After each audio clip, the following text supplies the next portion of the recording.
Hey there, Andrea Seydel here. I hope you're doing as good as can be. I am so excited because I'm unmasking the illusion of normal. So, how culture, trauma, and healing actually intersect. And we're going to really delve into this idea of what is normal and how can we investigate normal and look at it from a really different perspective. So, imagine your daily cup of stress as a beverage. And many of us gulp it down, thinking it's just part of a regular part of our day, part of our diet. But what if that daily dose isn't normal and that we're led to believe that it is? So, in his book, The Myth of Normal, Dr. Gabor Mate, he delves into this idea and he shows us that our acceptance of norms or our acceptance that, particularly around stress, is normal, that stress is normal, it's far from healthy. So he talks all about this idea of our body and our mind. They're two separate sides of a coin, but one cannot function without the other. So that's what society really allows us to do. It keeps pushing us apart from one side and the other, and really telling us that maybe stress is normal. It's a normal part of life and that we should be just tolerating stress. But I want to delve in, and I love this book for so many different reasons. It's almost like in today's society, we are looking at stress as almost like a badge of honor. I'm so busy, and it's like we're bragging almost about how much stress we have. And so, in the book, The Myth of Normal, Gabor Mate, he really does create a captivating guide that challenges us to not accept the norms and to delve into the intricate play of culture, intricate play of trauma and challenges in our life, as well as healing. And so through the book, he really does unpack this deeply rooted misconception that what's considered normal in modern society is really not necessarily normal. And he unveils this connection between our mind and our body. And he highlights this consequence of societal pressures, and it does affect our well-being. And so this book is incredible. This video, this podcast, we're going to talk all about this, the key concepts that he puts in his book, and that our life is filled with both minor and major emotional potholes. And we need to look at them from a perspective of health and to look at it from a perspective of not just fixing the dents. We need to look at the road. We need to look at, like, how can we, get rid of these potholes? How can we not necessarily get rid of them, but how can we manage them? How can we work with them? And so normal as we know it is far from ideal. And this normal amount of stress and all these potholes really create fragmented parts of ourself, and they make us avoid and almost pretend that those potholes aren't there and that it's not normal to have potholes. But meanwhile, potholes, so to speak, are 100% part of our existence. It's part of life. Ups and downs, trauma, this is all part of our life. So as healing and navigating these challenges, right? Looking at these deep-seated wounds and really seeking out a true connection. And that's really the guide to our genuine healing. So what he does is he challenges us to rethink the notion of normal. So Mate introduces us to this notion that our perception of normal is often far from healthy. So stress, trauma, and societal expectations have woven this distorted understanding of well-being. And he likens this distortion to almost like a smoke alarm in a house. Our health issues are not isolated to incidents, but these alarms are basically alerting us to deeper problems, to basically looking deeper instead of just like looking at the alarm and thinking that that alarm is normal. But meanwhile, well, let's actually dig in and let's look at some of these deeper problems and deep-seated trauma or deep-seated challenge. And so when we try to go about our day all happy and go lucky, it really creates this fragmented concept of what is normal. So he does teach us to really look at normal in a whole new way. Having huge amounts of stress, having trauma, and all of that is not the norm. It's like we need to look at it. Those are alarms that we need to look at and navigate, not just brush off as, oh, it's a normal part of life. And so he talks about in his book this fractured self. He talks about authenticity and attachment. He prompts us to really explore this concept of authenticity versus attachment. He talks about the tension between striving for genuine self-expression while also seeking to connect with others. So we maybe aren't authentically ourselves because we're trying to also seek attachment with other humans. We're trying to make other people happy. So this disconnection creates tension and we become a fractured self, or we don't become a true version of the self that we really want to be. And so this conflict can lead to a fragmented sense of self where pieces are remaining hidden and where we're kind of not really showing up the way that we want to. So there's this balance between being authentically you, and also we have this desire to connect with others, this desire to have attachment with others. And so then we may not show up as ourselves. And this creates what he calls a fragmented self or a fractured self, which is really, it's like looking at a whole bunch of like a shattered mirror. So he does talk about this concept of healing. He suggests that we begin to embrace all these fragmented parts of ourselves and reassemble them in a really cohesive whole. So looking at things of where are you not showing up authentically, and where are you seeking connection and attachment for others? And then we can look at our fractured self in a whole new light. Neat concept, right? He also talks about this domino effect of stress and this mind-body connection. So chronic stress, chronic activation of the stress response is basically this first domino. Like chronic stress is like the first domino go, and it sets a cascade of all these negative health consequences. So Mattei draws on the parallel that between stress, right? It's like a stone that is causing this ripple effect in the pond, and it's basically causing more and more negative implications on our well-being. And so he illuminates this idea that we're chronically stressed, and that we're chronically emotionally, we might be suppressing triggers, we might be suppressing our authentic self, and this can lead to a series of harmful reactions in our bodies. It can lead to all kinds of disorders. And so this chain reaction of stress has a domino effect. And this chain reaction extends all the way down into our DNA.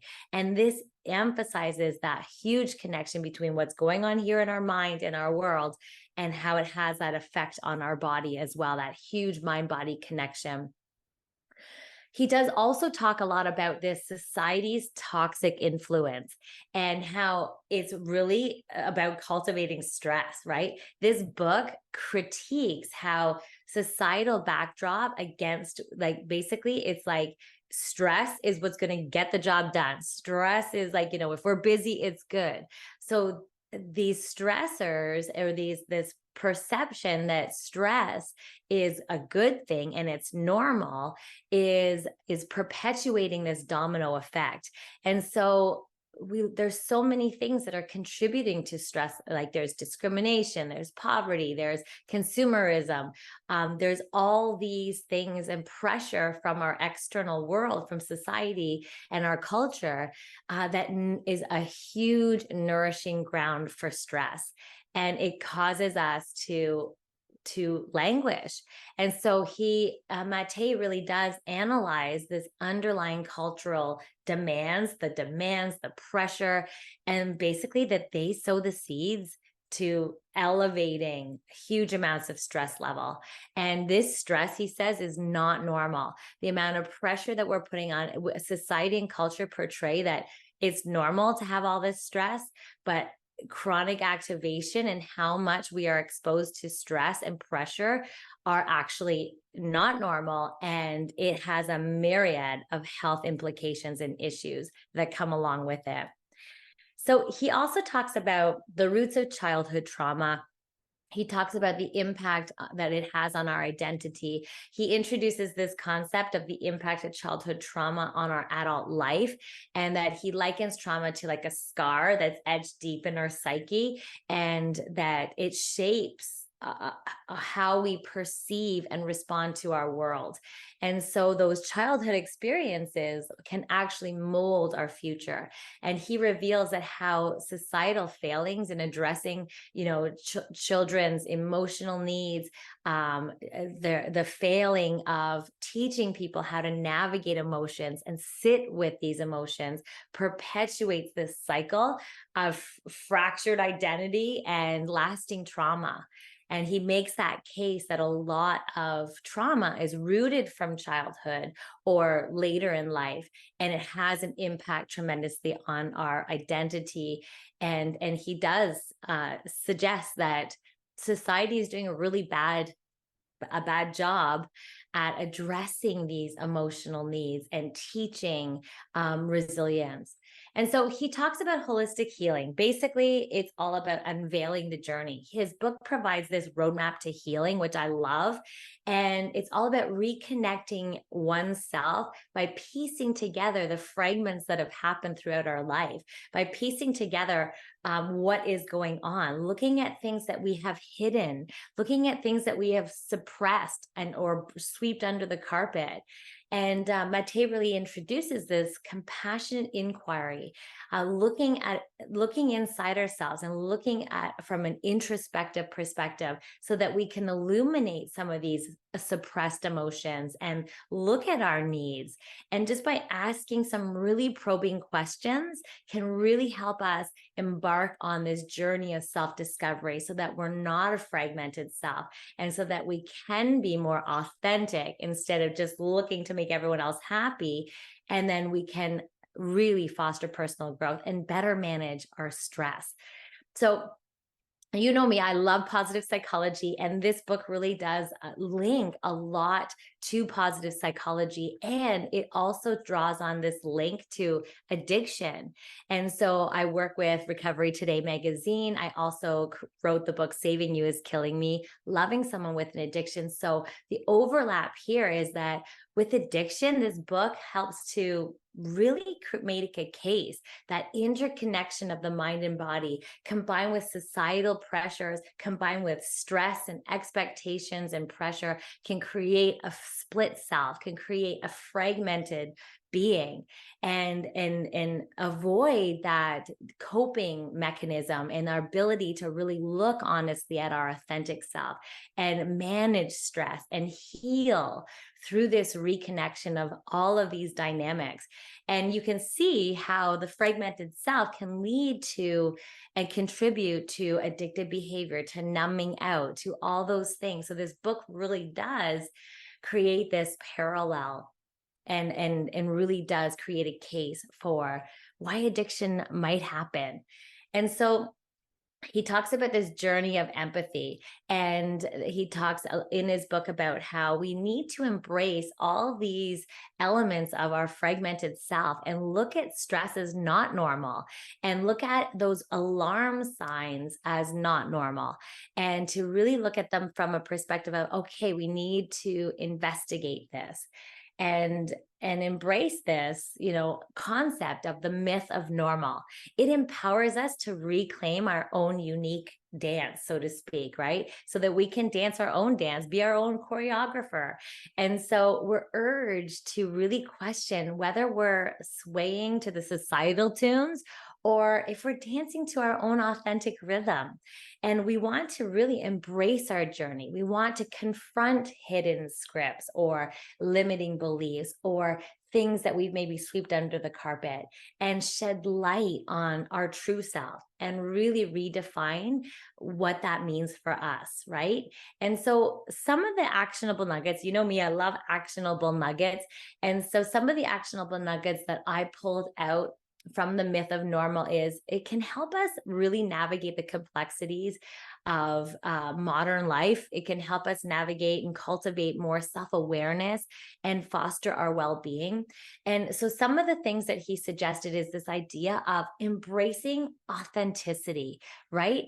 Through the lens of self-reflection. So taking moments each day to reflect on your thoughts, reflect on your emotions and your actions. Like, what is it that you're doing? And is it in line with authentically what you want to be doing? Or are you doing it for societal norms? Or are you doing it for other people? And consider instances where you may have suppressed your authentic self, right? To conform to society, to conform to expectations. And so, really ask yourself, am I being true to who I am? Or am I wearing the mask to fit in? I love those two rhetorical questions.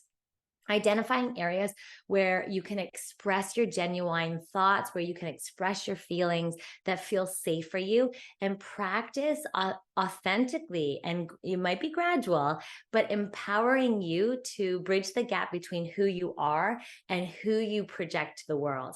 And that helps us create a more integrated self. And then he talks also about this design stress relief rituals. So essential because remember, we talked about that whole downward spiral of stress and the ripple effects it has on our physical body. So we want to craft a stress relief ritual that aligns with our personal preferences. So that could be deep breathing exercises, meditation, journaling, engaging in creative activities. So you want to dedicate a few minutes daily to rituals that help you counteract the effects of stress by prioritizing your well-being and creating a designated space that feels relaxing, that can actually help you counteract the pressures of daily life. So another thing you can do is initiate compassionate conversations, engage in compassionate inquiry with yourself, with others. And when discussing challenging topics, confront those past traumas, confront what's going on, approach the conversation with genuine curiosity and empathy. And open-ended questions such as, how did this experience shape your perspective? Or what emotions arise when reflecting on this memory? By fostering this environment that feels safe and non-judgmental, you can really create space for healing and growth. So that's about it. So I really hope that you got a lot out of this and that, you can take that cue of, what is normal? And really have that thought-provoking journey that allows you to unveil the threads of culture, trauma, and healing, and can help you in many, many ways that kind of helps you go beneath the veneer of societal expectations and explore those hidden pathways to authenticity and well-being.